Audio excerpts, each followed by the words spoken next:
Bonjour et bienvenue dans cette vidéo. Aujourd'hui, on vide le sac.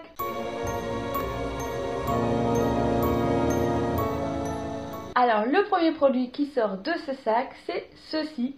Et c'est donc un exfoliant pour le visage, douceur, de la marque Desert Essence. Je le trouve super efficace, super bien. Par contre, le seul inconvénient, ça va être l'odeur. Je pourrais pas trop vous la décrire, mais en fait, ça sent un petit peu des herbes macérées.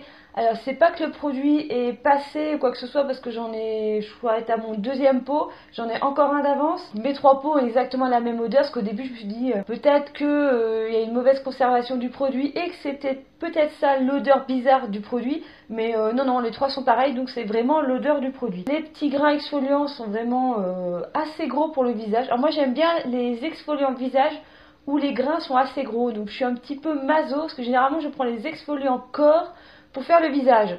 Alors que j'ai de la peau sensible et sèche, donc vraiment je fais un peu n'importe quoi, mais j'aime bien. Je trouve qu'il y a un meilleur résultat. Moi personnellement les exfoliants visage avec des petits grains vraiment super fins, je vois pas du tout l'intérêt de la chose. Donc je préfère les gros grains bien agressifs. Et ma peau, malgré qu'elle soit sensible, franchement, je trouve que ça lui va. Voilà, je ne fais pas de réaction bizarre, donc voilà, tout va bien. Donc c'est à l'huile de jojoba, à la poudre d'amande. Donc j'en ai déjà un d'avance, donc oui, je vais le racheter sûrement, dans un laps de temps un petit peu plus long. Là, je pense que courant 2019, hein, on va peut-être attendre juin-juillet 2019 pour le racheter, parce que j'en ai donc un et c'est quand même des pots de 120 ml. Et moi je ne m'exfolie pas la peau toutes les semaines, hein, c'est vraiment au feeling, quand j'en ai envie, quand je ressens le besoin en fait. Donc du coup c'est qu'un pot comme ça me fait facilement 6 mois et j'ai déjà d'autres exfoliants à utiliser, à finir. Je pense que celui-ci... futur achat 2019 voire 2020. Ensuite, pour rester dans la gamme Desert Essence, j'ai fini le shampoing et l'après-shampoing à la pomme et au gingembre. Donc c'est la première fois que j'utilisais pomme gingembre. Donc c'est le spécial volume pour cheveux fins. Parce que j'ai envie de dire que le poids de mon cheveu plus le fait qu'il soit fin, bah automatiquement j'aurai jamais de volume sur la tête, hein. Là c'était vraiment pour l'odeur, pour tester l'odeur et l'odeur de la pomme gingembre, mais c'est trop une tuerie, j'ai vraiment adoré cette odeur. Bon, je vous en ai fait tout un blabla en vidéo, donc faut peut-être pas recommencer à faire tout le délire sur ce shampoing et cet après-shampoing. Mais voilà, moi j'adore toujours Desert Essence, c'est un amour fou pour cette marque. Donc je ne vais pas les réacheter pour le moment parce que j'ai ceux à la mangue en backup. Et puis bah, j'ai plein d'autres shampoings et après-shampoings que j'ai récemment achetés pour les tester. Donc non, hein, si c'est pas 2020, on dira 2021 le prochain achat de celui-ci. Pour rester dans le capillaire, j'ai fini un masque pour cheveux donc de la marque Cosly. Donc c'est le masque réparateur Infini Souplesse pour cheveux très secs et abîmés à la Mirabelle de Lorraine. Premier produit de la marque Cosly que j'ai acheté, bah méga grosse déception. Logiquement un masque pour moi c'est fait pour réussir à démêler les cheveux quand même beaucoup plus facilement. Surtout pour des cheveux très secs et abîmés, logiquement il devrait avoir un effet justement de lisser le cheveu pour bien le démêler, pour éviter de le casser encore plus, de les abîmer encore plus qu'ils ne le sont. Grosse merdouille. J'ai jamais autant eu du mal à démêler mes cheveux après un masque. À la limite, il fallait plutôt rien mettre que d'utiliser ceci. J'ai trouvé aucun intérêt à la chose. Que je le posais vraiment 2 minutes, voire 10 minutes, un quart d'heure, franchement, ça n'a pas marché. Faut que je prenne le démêlant. De démêlant, je sais plus trop quoi. Un truc genre démêle facile, je sais pas... un truc comme ça, je sais plus exactement le terme précis de la bouteille, mais voilà, je pense que j'utiliserai, je vais tester donc ce soin. Si ça le fait pas, je pense que je vais lâcher l'affaire sur cette marque, qui est pourtant une marque bio, très bonne certification, super composition. C'est une marque française, vraiment. Cette marque a tout pour me plaire. Les packagings sont assez mignons, mais voilà, l'efficacité n'est pas là. En tout cas sur mes cheveux, elle n'a pas du tout été là, donc gros fake, je ne te rachèterai pas. Ensuite, en truc capillaire, encore une fois, j'ai fini ce petit échantillon que j'avais eu de soin réparateur de la marque Unique. Échantillon reçu dans la New Box, je crois, la toute première que j'avais pris au mois de septembre. Bon, sur un petit échantillon comme ça, j'ai envie de dire, de toute façon, je vais pas avoir grand chose, pas plus que ça. Ça n'a pas été un truc miraculeux. Le démêlage, pas forcément super méga facilité. Oui, ça démêle, mais bon, voilà quoi, pas plus.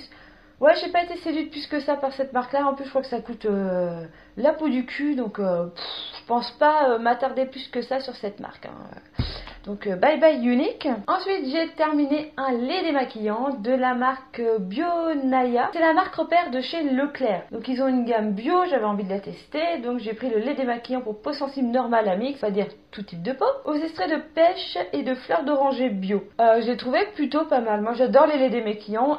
C'est efficace, ça fait son job, ça sent super bon. Rien à redire, franchement. Le seul détail au niveau de la composition, c'est que sur le packaging, c'est mis en avant à l'extrait de pêche et fleurs d'oranger, alors que c'est les derniers éléments qui apparaissent dans la composition. À quelque chose près. Il y a surtout de l'extrait de blé, qui n'est pas du tout mis en valeur sur le packaging. Donc typiquement, voilà. C'est le truc que j'aime pas trop, voilà, ça met en avant une odeur alors que elle est quasiment pas dans le produit, mais sinon l'odeur est assez discrète, mais ce produit est super efficace, j'ai beaucoup aimé. Donc peut-être que je retesterai un lait démaquillant de Leclerc comme ça en bio. Je sais pas s'ils ont un autre parfum, mais voilà. Je suis susceptible de le racheter quand j'aurai fini les 350 000 démaquillants que j'ai d'avance. Oui, ça je rachèterai très probablement. Ensuite, j'ai terminé un gel douche exotique à la noix de coco et à la vanille bio de Lavera Nature Cosmétique.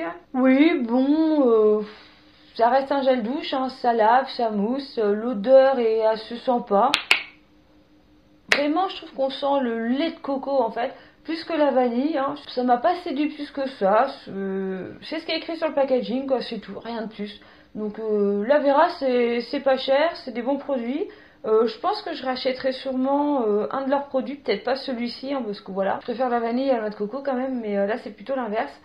C'est un produit vegan, naturel, donc si j'ai besoin de gel douche un jour, je pense que je vais me retourner encore une fois vers la marque Lavera. Ensuite, j'ai terminé un spray d'eau florale de fleurs d'oranger, bio, donc de la marque Sanoflore. Alors franchement, la fleur d'oranger, c'est un truc, dans la brioche, dans les gâteaux, c'est un truc que j'aime pas du tout. J'ai vraiment mis beaucoup de temps à aimer le goût. Alors je l'avais acheté par rapport aux vertus de l'eau florale de fleurs d'oranger parce que ça permet de donner du réconfort, de la souplesse aux peaux sèches. Et quelque chose c'est un hydrolat très adéquat aux peaux sèches. Et comme j'ai la peau sèche, je me suis dit, bon, fleur d'oranger, il va falloir que je passe quand même l'odeur. Et en fait, je me suis super bien habituée à l'odeur. Limite, je kiffe cette odeur, que j'en ai même racheté un. J'aime beaucoup ces petits flacons de chez Sanoflore. Sanoflore, par contre, c'est une marque qui appartient au groupe L'Oréal. Donc ça, faut le savoir, c'est vendu chez Sephora. Donc c'est bio, mais ça fait partie quand même d'un groupe qui n'est pas bio. Donc c'est un peu mitigé. Moi, personnellement, ça me dérange pas tant que ça, parce que je préfère que L'Oréal essaye de vendre des produits bio que continue à essayer de vendre que des merdes. À la limite, c'est un petit compromis, on va dire.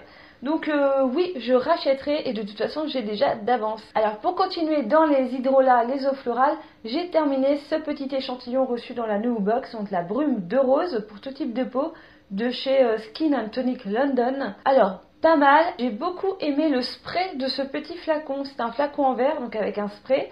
Je pense le garder pour le réutiliser parce que je l'ai essayé avec l'eau de rose que j'ai de chez Sanoflore aussi. L'inconvénient, on va dire, des bouteilles de Sanoflore, c'est que le spray fait vraiment des micro-gouttelettes et ça fait vraiment une petite brume sur le visage. Ça englobe bien tout le visage.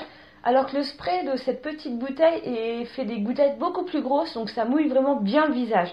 Donc là, ça dépend un peu ce que vous recherchez comme type de sensation. Quand j'ai transvasé en fait l'eau de rose que j'avais dans la petite bouteille, c'est vrai que j'ai constaté que par rapport à la quantité que j'avais mis dedans, c'est descendu beaucoup plus vite que quand j'utilise la bouteille elle-même, le spray qui est dessus. Donc oui, c'est des plus grosses gouttelettes, du coup on met plus de produits, voilà, c'est un peu inservicieux. Donc j'aime bien les deux sprays. Je pense que je vais garder cette petite bouteille pour quand je pars en week-end, en voyage ou petites choses comme ça. Sinon, je pense pas racheter cette brume de rose. Elle était très bien. Franchement, j'ai envie de dire pareil qu'une Sanoflore. C'est le prix qui me dérange parce qu'elle est quand même à 22,50€ les 100 ml alors qu'une Sanoflore est quand même à 9,90€ les 200 ml. À la limite, si j'achète un format comme ça, j'en ai pour 45€. Donc non quoi. Non, clairement, non, je ne rachèterai pas un produit de Skin Tan London, en tout cas pas celui-ci. Ensuite, j'ai terminé un mascara de la marque Rimmel. Donc c'est le Scandalize Rocking Curve. C'est un mascara qui a, donc je sais pas si vous allez bien voir, mais qui a donc une brosse incurvée. Alors je n'ai franchement pas trouvé l'intérêt à la chose. Ça doit être une quiche sur le mascara parce que j'ai pas compris. Ou alors j'utilisais toujours la même partie de la brosse incurvée pour vraiment essayer de recourber un peu les cils. Je l'ai trouvé plutôt bien, il fait un petit peu dépaté, faut pas en mettre trop. Il courbe assez bien les cils, après voilà, il épaissit bien les cils, la longueur j'en ai pas spécialement besoin, donc je suis bien contente de l'avoir terminé. Allez, un en moins. Et je ne le rachèterai pas parce que je sais même pas s'il se vend encore. Et puis de toute façon, je dois avoir encore 10 mascaras d'avance. Donc voilà, je suis pas prête d'en racheter. Ensuite, j'ai terminé un bain moussant de la marque Nutribiotique. Donc il est sans savon, sans parabènes, hypoallergénique. Donc ce bain moussant, je l'ai acheté sur iHerb parce que j'avais du mal à trouver des bains moussants organiques à tendance bio, qui n'allaient pas me coûter un bras. J'avais pas envie d'acheter un bain moussant qui allait me coûter 40 € la bouteille. Donc du coup c'était un bon compromis sur iHerb, il était plutôt pas mal celui-ci, donc 473 ml, je sais plus combien je l'ai payé, une douzaine d'euros je crois, entre 8 et 12 €, je sais plus exactement, mais je pense que j'ai dû l'acheter moins de 15 €, ça c'est clair et net. Il moussait bien, la mousse restait pas éternellement, l'odeur était plutôt assez sympathique, une petite odeur de fruits assez légère, rien de miraculeux non plus, mais quand même plutôt pas mal. Donc oui, je rachèterai ce bain moussant. Ensuite j'ai terminé, ou j'ai utilisé un masque de Tony Moly, donc c'est Amreal, donc c'est celui au pinard, au vin rouge. Donc c'est celui pour les pores. Je l'ai utilisé surtout parce que j'en ai encore un autre à utiliser avant d'arrêter ce genre de produit, parce que j'en trouve pas un grand intérêt. Déjà j'ai vraiment du mal, que ce soit en été ou en hiver, quand je mets le masque, je trouve ça hyper froid, je trouve ça hyper désagréable sur le visage. Il y a trop de produits dedans, je trouve que ça coule. Je sais pas, j'aime pas la sensation des masques en tissu sur le visage. Puis en plus, une fois que je l'enlève, que tu as essuyé, même si tu laisses un peu la peau absorber le surplus du produit, franchement, je vois pas la différence avant. Donc oui, la peau est légèrement plus douce, un peu plus hydratée, mais 2 heures après, moi je retrouve ma peau normale. Donc franchement, pas trop d'intérêt. En plus, ça coûte hyper cher pour ce que c'est. Au point de vue écologique, alors là j'en parle même pas parce que c'est une catastrophe. Bon, les Tony Moly en plus ont une composition de merde, hein, ça on s'en doutait bien. Mais voilà, donc il m'en reste un, le Radiance à la tomate à finir. Et après je pense que si j'en réessaye, ce sera sûrement en version bio. Mais voilà quoi, pour le côté écologique de la chose, c'est vraiment pas top les monodoses comme ça. Il y a juste le packaging qui m'amuse parce que je le trouve super sympa. Voilà, je ne le rachèterai pas. Et c'est bientôt la fin du sac. Au fond, il y a un petit format de la bébé crème au ginseng de chez Herborian, donc ma bébé crème préférée. C'est la claire, donc 5 en 1. Ça, je fais que vous en parler, donc c'est bon, je pense que à force de rabâcher, vous avez compris que c'était vraiment ma bébé crème préférée. Donc j'ai fini un petit format. Je suis vraiment là en train de chercher des versions bio de bébé crème qui pourraient me convenir autant que celle-ci. Donc là c'est un peu le challenge du moment. Je suis en train de finir un petit format comme ça que j'avais eu de la crème Absolution, c'est une marque bio que j'avais eu dans une Birchbox il y a quelques années. Oui, je sais, c'est pas bien d'avoir des produits entamés pendant quelques années, de se les remettre sur la gueule.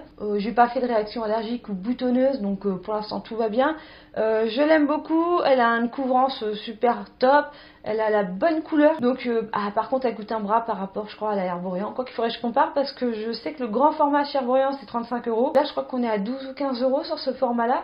Donc il faudrait vraiment que je compare les prix, mais sinon je pense que ça va être une bonne alternative à celle d'Herborian. Donc je ne pense pas racheter cette bébé crème. On va essayer enfin d'arrêter de racheter cette bébé crème. Et pour finir, j'ai enfin terminé un baume à lèvres. Donc c'est celui de la marque Aura. Donc c'est celui à la Black Cherry, donc à la cerise noire. C'est un baume à lèvres qui teinte légèrement les lèvres. Il a un goût, une odeur de cerise, mais à tomber. Je sais que j'ai vu en spoil sur la new box que je vais recevoir donc dans quelques jours que normalement il devrait avoir ce petit black cherry dedans ou framboise. Je préférais recevoir la framboise parce que je l'ai pas goûté, mais entre la framboise et la cerise, je pense que je préférais sincèrement recevoir la cerise. C'est pour ça que je me suis un petit peu motivée à finir ce tube qui était vraiment presque au bout, parce que je savais que j'allais en recevoir un autre bientôt.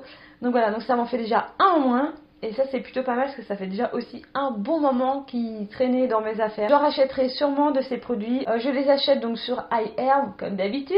Et vu que ce sont des produits qui permettent d'avoir une expédition, les frais d'expédition moins chers. Donc souvent c'est les petits compléments que je mets dans mon colis parce que ça pèse quasiment rien. et qui me permettent aussi d'avoir donc les frais de port presque gratuits, voire gratuits. Ça c'est vraiment le produit de toute ma vie, ce serait ce petit baume à lèvres. Voilà, c'était mes produits terminés des 2 derniers mois. Comme d'habitude, j'espère que cette vidéo vous a plu. N'hésitez pas à laisser un petit pouce en l'air si c'est le cas, à mettre un commentaire si vous voulez plus d'infos sur un produit ou sur n'importe quel autre sujet, il n'y a pas de souci. Et moi je vous dis comme d'habitude à bientôt dans une prochaine vidéo. Bye bye.